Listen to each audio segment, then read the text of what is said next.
疏影啊，那天我太放肆了。你知道我不是那样的人，我也不会做那么无理的事。我太混蛋，我这样哪像将门之后啊？那简直就是流氓地痞啊！宗保，你别这么说，这也不能全怪你，都怪我。那穆桂英戏弄你，让你丢尽了颜面，我却剥夺了你报仇的机会。公主，你别这么说，都是宗保不对，我以后改，我以后再也不向你发脾气了。以后你说什么，就是什么。你让我抓鸡，我绝不逮鸭；你让我朝东，我绝不朝西。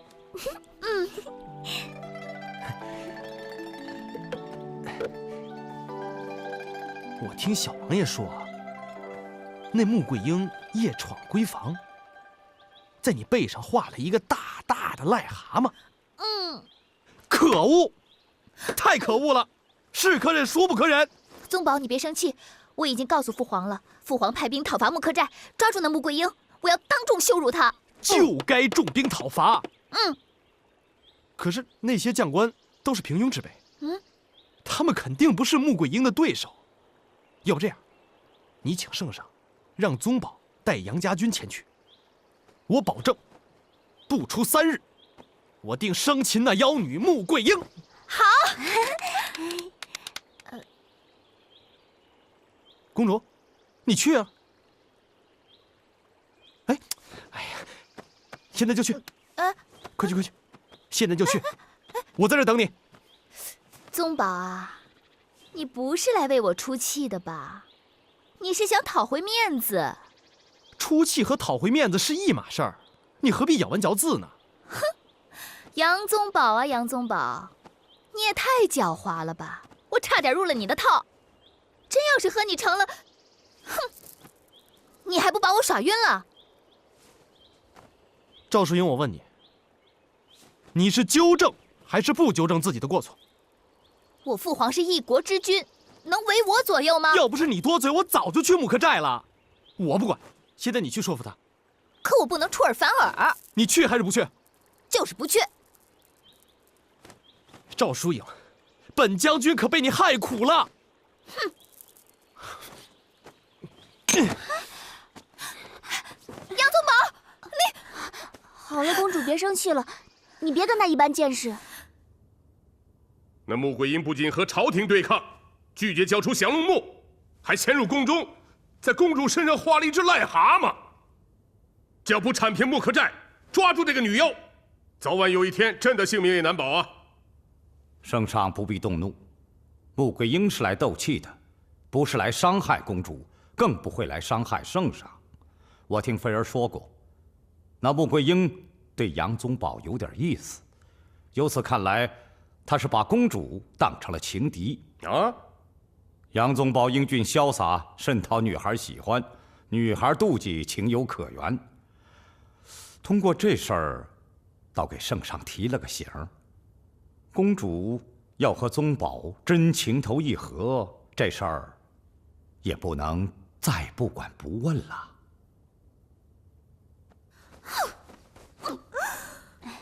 公主，对一个没有教养的村姑，您犯不着生气。还犯不着生气？他在我身上画了只癞蛤蟆，这跟当众拿唾沫吐我有什么两样？王监军不是已经去攻打木克寨了吗？等到他擒到穆桂英，你就在他脸上画一只大癞蛤蟆，然后你还让他游街，这样你的面子不就挽回来了吗？那我不也成了村姑了？哦，是，海棠说错了。那穆桂英就是个村姑，她想跟我抢宗保，真没有自知之明。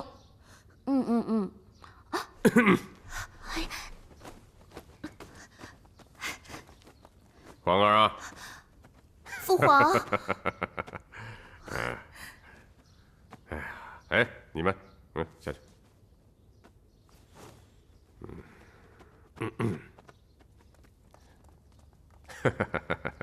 皇儿啊，父皇就是想来问问你，你是真的喜欢那个杨宗保？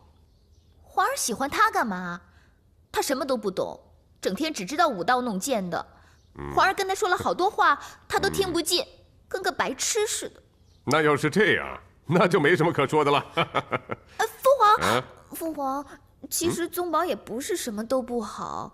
哦，他武艺高强，人也挺聪明的，就是有时候有点调皮。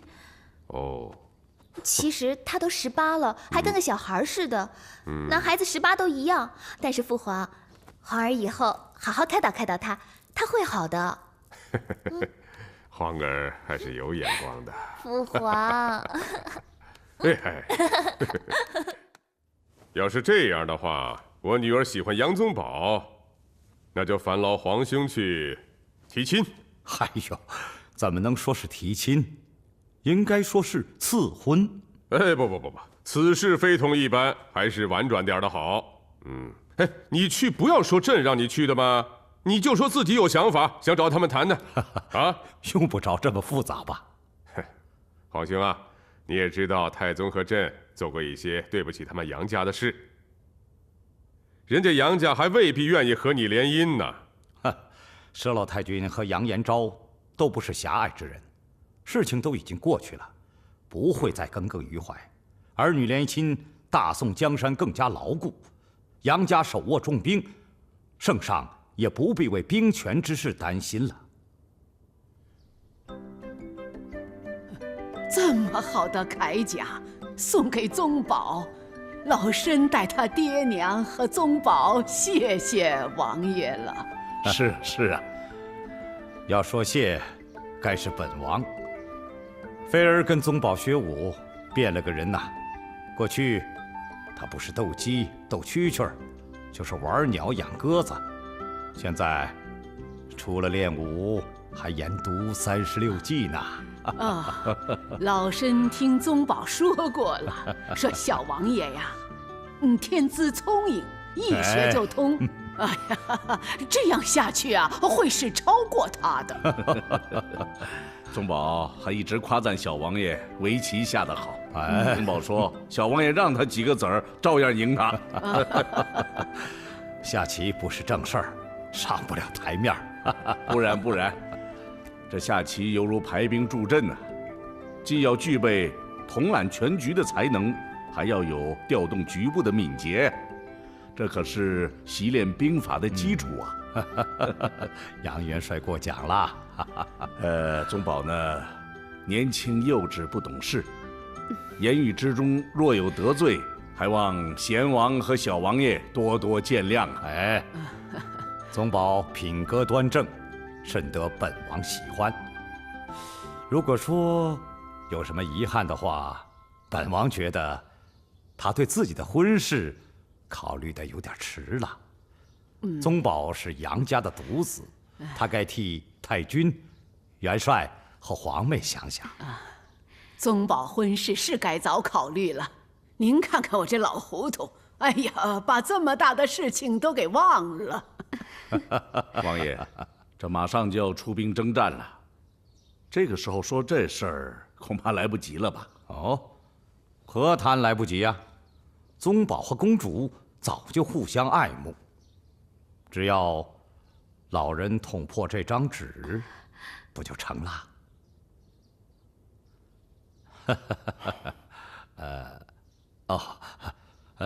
太君、杨元帅不要误会，我是看到了宗保和公主合得来，才说这话。王爷，咱们一直相处很好。您给老身说句实话，此事圣上知道不知道？哦，圣上还不太清楚，不过我知道，圣上一直想为公主找一位如意郎君。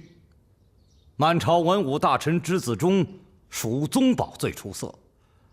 如要老身提出，圣上肯定会重视。公主和宗保啊，青梅竹马，两小无猜，我看挺合适的。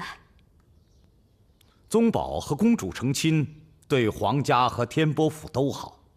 当年我父亲杯酒释兵权不无道理，如果照阳联姻，宗保做了乘龙快婿，猜忌就会大大减弱了。王爷所言极是，可是宗保颇有个性，老身怕婚后宗保与公主之间不和，那该如何是好啊？夫妻拌嘴乃家常便饭，圣上不会怪罪的，太君没必要客气。贤王今日屈尊来为公主提亲，这乃是我杨家的莫大荣幸啊！只是宗保年轻尚不定性，若是替他答应下来，将来他一旦犯了牛脾气，这不让王爷为难吗？要不这样，王爷能给臣些时日，以便我来训导他。杨元帅说的有道理，不过马上就要出兵御敌了，还是早日给本王回个话吧。微臣遵命。八贤王前来提亲，其实这是圣上之意。这事儿容不得我们杨家不同意。可是这给咱们杨家出了一个大难题呀！你想想啊，公主倾心于宗保，可是宗保呢，他不中意公主。哎呀，老身甚是为难呐。郡主，你说说，这事该如何是好呢？娘，说到宗保的婚事，我最为难。我非常喜欢公主，她品行善良，行为端庄，是个好媳妇。可是咱们宗保呢，就是跟她对不上眼儿。对不上眼儿，那就是没缘分。是啊，这个宗保啊，就是让娘和嫂嫂们给惯坏了。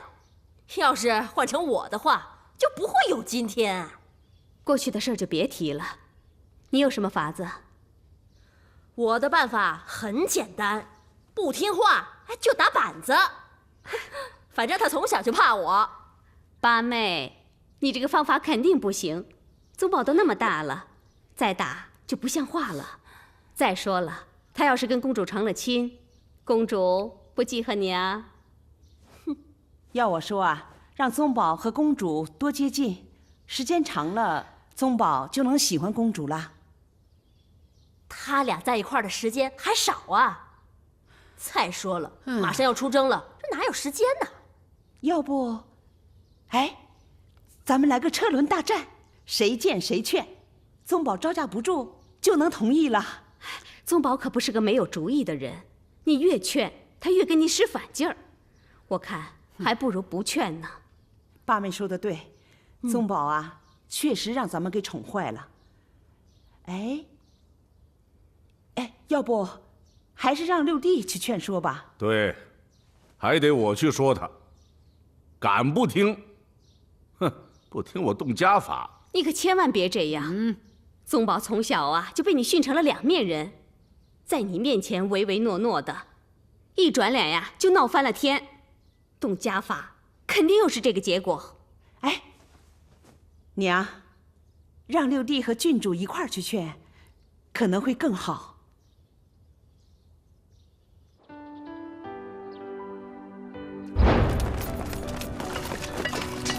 小黑脸，没种出来见姑奶奶了吧？我没说，谁说我输了？我没说。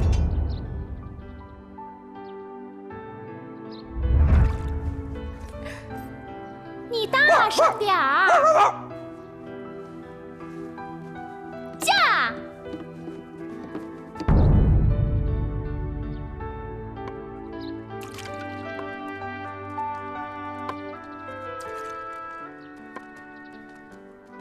娘，哎，您坐。谢谢腿儿。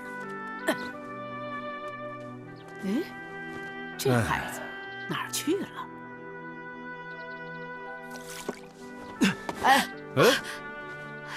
奶奶、爹、娘，宗保，你在那上头干什么呢？我在温习兵法。哎呦，我这孙子多上进呐！爹，您坐。好，坐。来，坐，宗保。来。宗保啊，娘想过了，你要随你爹上战场做得对。娘不愿让你前往，是娘目光短浅。我儿有宏图大志，我儿了不起。上阵御敌是我们杨家的传统。当年我七叔上战场的时候，也是18岁。是啊，你七叔英勇，不过现在跟那个时候不同，你是杨家的独苗，所以娘才担心呢。娘，我爷爷和4个叔伯都是战死在疆场上，宗保有何可惧？我儿豪气冲天，令人欣慰。可是宗保啊，你想过没有，你怎么不为杨家想想呢？我不是没有为我们杨家想过。奶奶，爹，娘，鼓号吹响，孩儿就要杀上战场，面对死亡。死亡其实就是个胆小鬼，你要是越怕他，他就越欺负你；你要是不怕他，他就躲着你。等到那一天，孩儿一定会凯旋归来，撑起我们杨家的脊柱。好。皇儿啊，刚才你黄渤捎信儿来说，杨家已经同意这门亲事了。宗保呢？父母之言，他敢不服吗？我把女儿嫁给他，他是高攀。父皇不了解他，他脾气可拗了。再说他能拗过父皇吗？父皇掌握着他的生死荣辱，他不服，饶得了他吗？父皇，宗保吃软不吃硬，来硬的降不了他的。父皇是厌恶那些不顺之人啊，但那些不顺之人也有很多好人，比如说魏征，当年不顺就有了贞观之治，寇准不顺才有了大宋的复兴。杨宗保有个性，他是磊落之人，朕把你交给他，还算放心吧。父皇，皇儿从现在开始就要学着做女人了。知道女人最重要的是什么吗？温顺。温顺呐，能博得丈夫的欢心，公婆妯娌的尊敬，能赢得家庭的温馨和睦。那当然，你在公主里面是很温顺的，可是还不够。要知道，皇女啊，一般都嫁给那些王公大臣的子弟，在家都是受宠的。你要跟他们针尖对麦芒，那受苦的就不止你一个人了，连着朕和那些王公大臣们都得受苦。父皇，皇儿明白，皇儿以后一定注意修身养性。这就对了。你们是不是还有什么事儿啊？没事儿，有话你们就直说。宗保啊，你觉得公主怎么样？挺好的。我跟她算说得上来，也算是个朋友吧。这朋友就远了，你跟公主青梅竹马，我们觉得挺般配。娘，您说什么呢？我对她是有点好感，但不可能做夫妻呀。她的作风就像圣上。娘，您还想让您的儿子给她当臣啊？当臣干什么？他现在板着一张脸，这成了亲，当然就不一样了。有什么不一样的？圣上的那些个女婿，一个个都跟小叫花子似的，对公主点头哈腰，还要百依百顺的。娘，您觉得我杨宗保能做得出来吗？那个赵淑颖，确实是公主里头最好的，脾气也是最好的，可是她没事也是老摆架子呀。那天她居然宣我进谏。娘，您知道我见了她以后我想干什么吗？干什么呀？我一巴掌拍死他！你这不要贫嘴！我干脆今天把话跟你挑明了，七公主这事儿，你是想娶也得娶，不想娶也得娶。要娶你娶，反正我不娶。胡说八道！爹，您看啊，其他的将军都是3妻4妾的，您是个元帅，您就算5妻6妾，那也不为奇啊。您看您跟我娘吧，这么多年了就她一个人，要不这样，您把公主给娶了，她比我娘还年轻呢。我打死你！哎，行了，站住！你看我爹！哎呀，行，这动不动就动手打人，我怎么教育您儿子的？就是嘛，你瞧瞧你，动不动你就打人呢，是不是想让宗保学你呀？娘，你听他说的。爹，您现在对我横眉立眼，动不动就抡胳膊踢腿的，将来本将军要是娶了公主，您敢吗？嗯。不过这话说回来了，父母之命嘛，不能不听。嗯，宗保这么说，你同意了？同意是同意了，不过我还有个要求。那跟你爹说说。爹，我说了，你可不能打我。你说吧，爹不打。他敢，他要是打了，公主能饶得了他？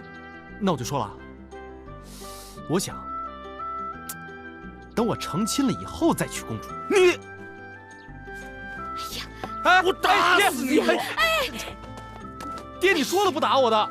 哎呀，你干什么呀你？哎呀！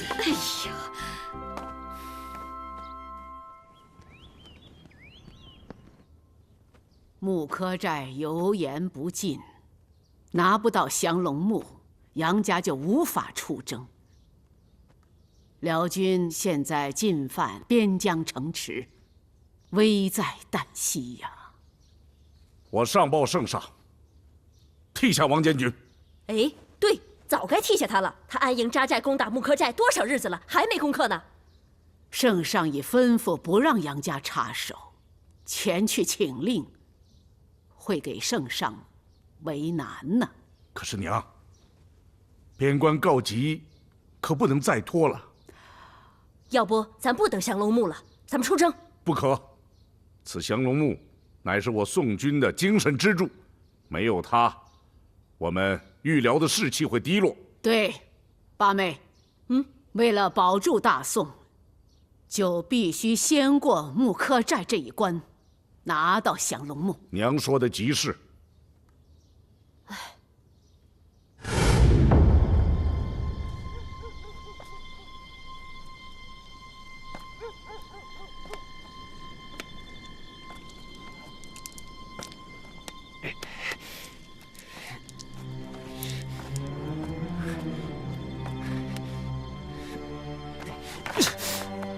哎，我说你睡觉打什么呼噜啊？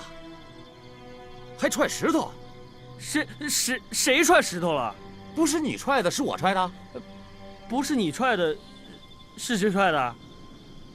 你没踹，我也没踹，那是他。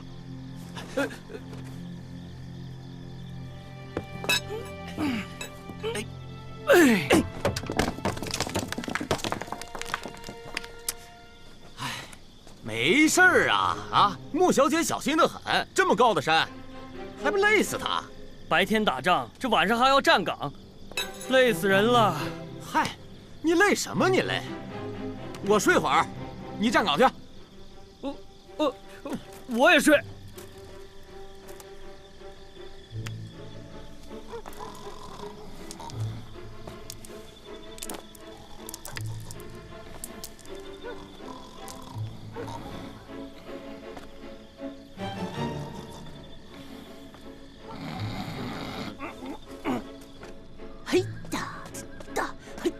又抽风了你？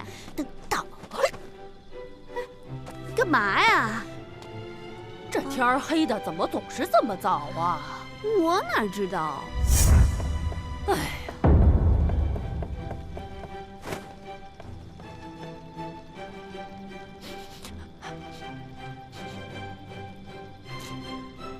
这味儿不对，怎么了呀？这院里有野猪味儿。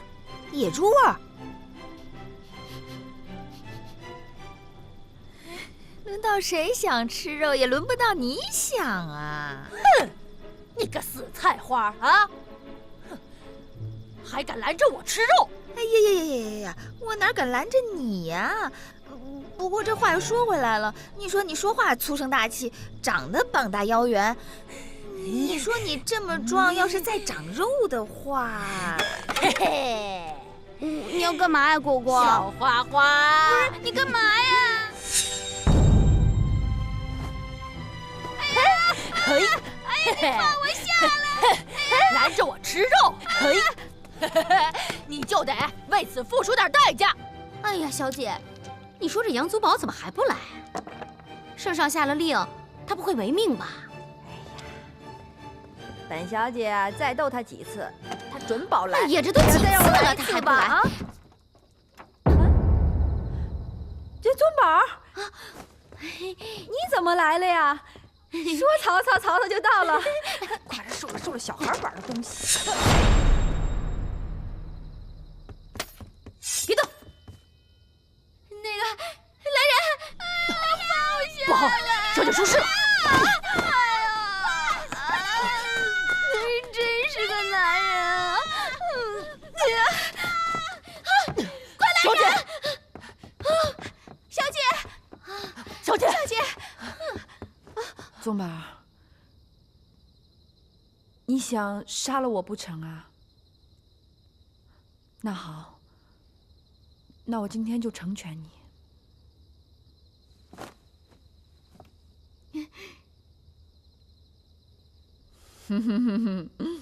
我就知道你舍不得，逗我玩呢吧？哎呀，你说你来不就是为了取降龙木吗？你弄这干什么呀？哎，要不然咱们去。杨宗保，你别动！您怎么来了呀？你把剑放下！我可告诉你，你要敢伤我闺女一根毫毛，我把你剁成馅儿！爹，我不是跟您说了吗？我跟宗保的事儿您老别管啊！宗保，有事儿好好商量，你别弄剑了。你看把我爹给吓的。我可以饶你不死，但你得跟我去打降龙木。本来啊，本寨主啊，已经想好了要将降龙木送于天波府，没想到你小子这么来拿。你是这个，我还真就不给你了。您不给我给。你说人家宗保大老远的来了，这冒了多大的险呀！你总不能让人空手回去吧，是吧？你少啰嗦，赶快去给本将军取降龙木。嗨，杨宗保啊，你这，我闺女对你是一片真情。哎呀，爹，您老回去休息去吧。这大晚上的不睡觉，你这瞎跑什么呀？我跟宗保的事儿您不用插手。这刚好您来了就来了，我那鸽子还没喂呢。一天都没喂了，您帮喂一下吧。去，给你姐妹哥去。快去！我那咱去降龙木去。走。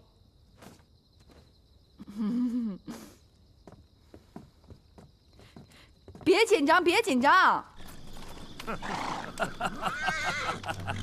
来。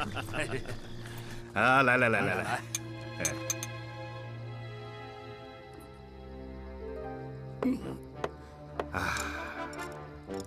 上次让你们烧了木柯寨的寨门，就是想激化牧羊两家之间的矛盾。哎，你说邪不邪？穆桂英看上杨宗保了，虽然也打得天昏地暗，你们信不信？穆桂英肯定会将降龙木送给杨家。哎呀，我正担惊受怕，没想到公主给咱提供了机会。只要咱们拖着杨延昭出兵，萧元帅就有时间攻打三关。三关一破，出征可就胎死在腹中。那时汴梁可就唾手可得呀。萧元帅攻入中原，我就是诸侯，到时候就封你们为大将军呢。多谢主公。我潘冲鞍前马后，至死不渝。潘杨两家真是水火不容啊！啊！来，我们干！来。没事没事。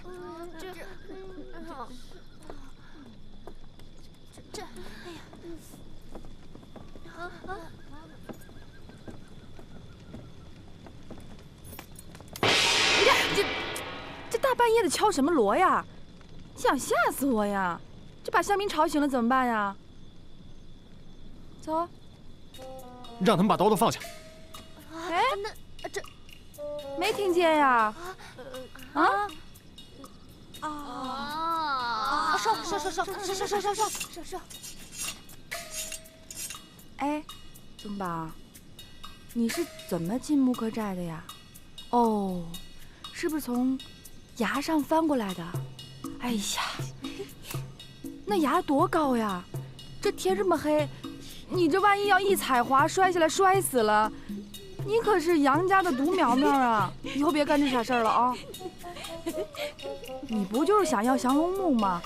你大白天的来，我这寨门给你打开，别干这傻事儿了啊！你胳膊累了，你换个胳膊吧。你放心，我不跑。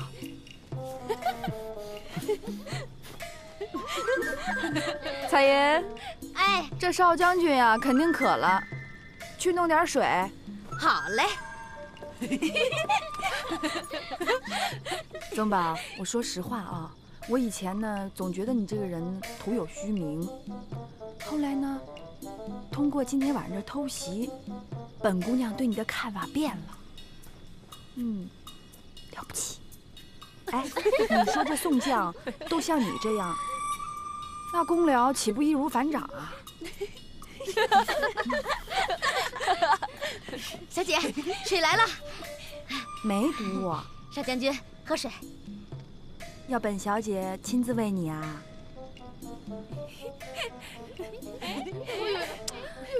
你喝呀！我知道，你爬了那么长时间的崖，又举了那么长时间的剑，肯定是又乏又渴又困又累。你喝了这水，咱俩马上去取降龙木。你不许骗我！你看我是那骗人的人吗？来，张嘴。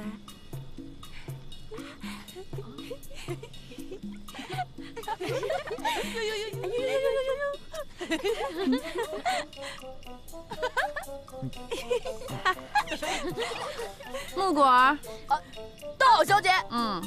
准备车马拉降龙木。是，小姐。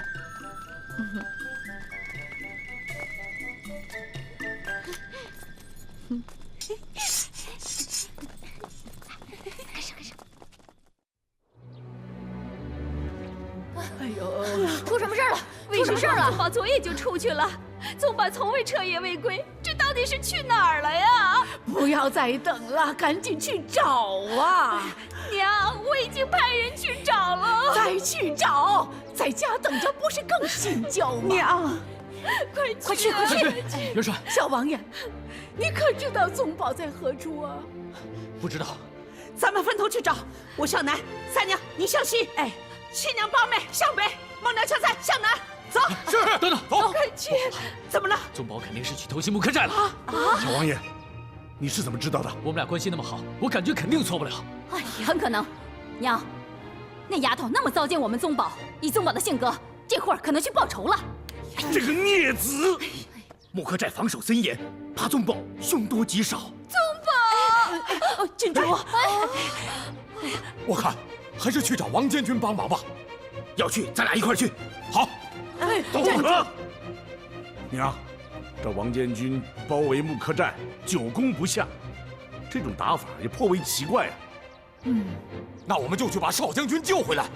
走。哎呀，回来！回来。如果宗宝被擒，你们去攻打，岂不要了他的命吗？娘所言极是啊。娘，那怎么办？大娘、三娘，你们速速去木刻寨去求见寨主。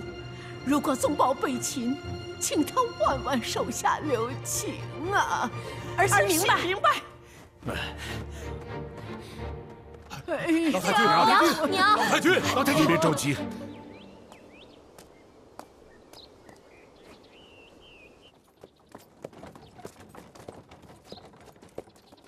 哎，先停，别着急啊。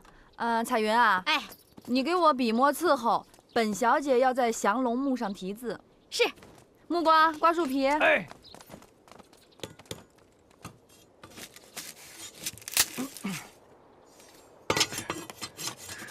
你少给我耍花招啊！我要是耍花招的话，你脑袋早不在肩膀上了。姑娘们，把刀都放下。是，小姐。我一会儿回来啊。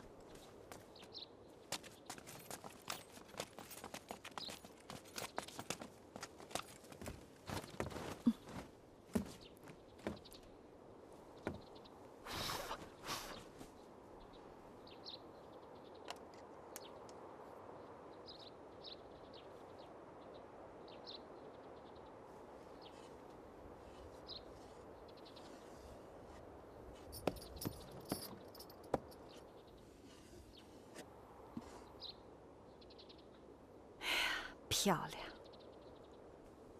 哎，看看，别不好意思呀，献给天波府。没事了，走吧。哎，嫁上呀！我告诉你，你要是不嫁的话，这宅门都出不去。娇柔，你这孩子怎么驴脾气呀？哎呦，在这儿，哎，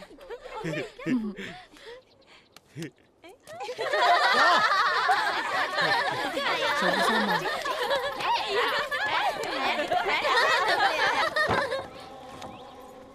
走。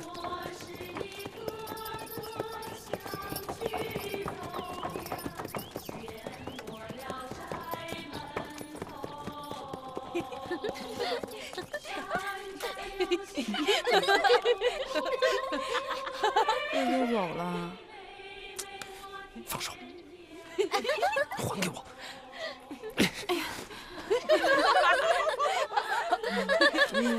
你再压会儿啊！哎，宗宝，我知道你还会来的。我给你备着好酒好菜，咱俩好好聊聊。你别再见了啊！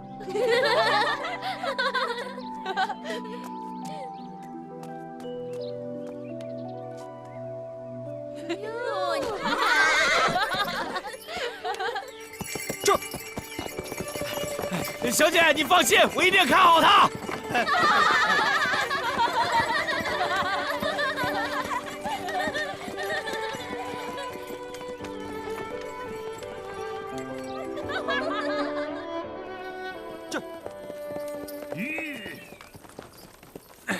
苏御史，苏御史，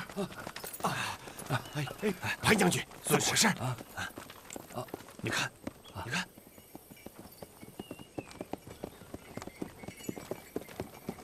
胖子，快点儿！吁！哎，快！这是木科寨的降龙木，上面写的“献给天波府”，穆桂英亲手写的。穆桂英，哎，我们围攻木科寨，你是从哪儿上去的？我是从悬崖后面爬上去的。嘿嘿嘿嘿，这下有了降龙木，咱们就可以出征预辽了。二位告辞，走，胖子。这，苏御史，您看这事儿，要不然我去禀报王监军。哼，杀了他！啊，杨宗保可是天波府的独苗，杀了他，那事儿可就闹大了。哎，当年杨七郎打死潘豹毫无顾忌，你现在怎么顾虑起来了？嗯，末将明白。走，走，快，走，快点，快，这样，走，快点，走，这。爬山越岭寻你来呀，啊个呀呀得！宗保，哎，大娘，三娘，宗保，吁！啊！哎，宗保，那是谁呀？哦，那是王监军的副将，叫潘冲。潘将军，请留步。潘将军，请回。潘将军，为何匆匆而来？匆匆而去呢？哦，王监军害怕少将军不安全，让我们护送。既然夫人来了，那我们就不送了。潘将军可谓煞费苦心，麻烦回去禀告王监军，就说我代表元帅，谢谢他了。啊，告辞。告辞。就。宗保啊，这个潘将军口说护送，可面露杀机呀。弟妹，谁说不是啊？我这左眼一个劲儿的跳。